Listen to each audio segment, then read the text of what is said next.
Hey team, this is your drama update of the immigration legal community, and it is unfortunately going to impact immigrants. We talked about this before on my show. There's this group of attorneys that push something that they call arreglar sin salir, which it means adjusting without leaving, like getting your status without leaving. And this group of lawyers pushes fraudulent VAWA claims. So VAWA is the Violence Against Women Act. It's essentially someone who's been the victim of abuse in a relationship with a U.S. citizen or permanent resident. And what these lawyers have done is they've pushed people who are maybe parents of adult U.S. citizens, or they're in relationships where the family-based case that they would do is long, arduous, or even impossible. Like maybe a parent entered without a visa and they can't get status. But if they say that their adult child was abusive to them, they could qualify for VAWA. So these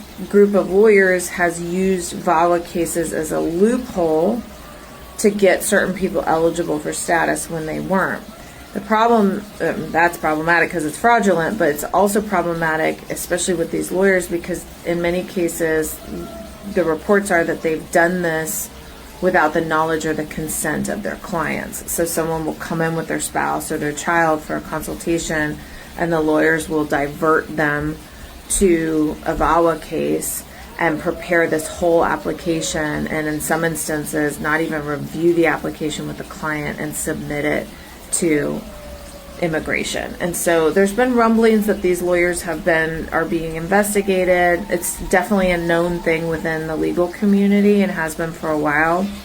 It's coming up again because there have been some lawsuits of plaintiffs who have been harmed by these lawyers suing them.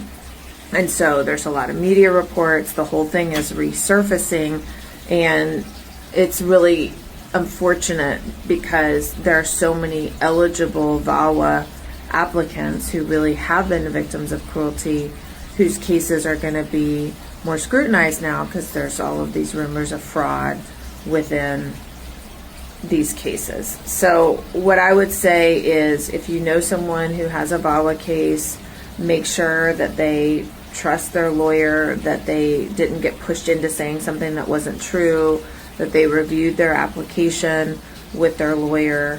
All of those things need to be certain in order to make sure that you're not with one of these lawyers that pushed you into something that wasn't really real.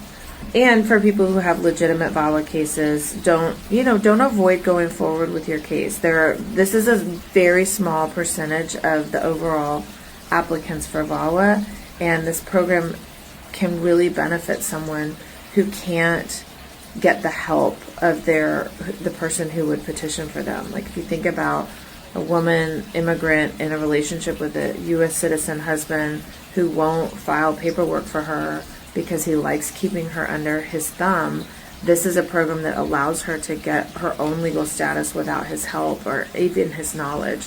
It's a really, really important program that has helped so many people get out of abusive situations, which unfortunately are really common. But if you feel like you've been pushed into this by your lawyer, or they're doing something without your consent, you can always ask for a copy of your file. It is your right. The file is actually your property, and you can always go get a second opinion from another law firm.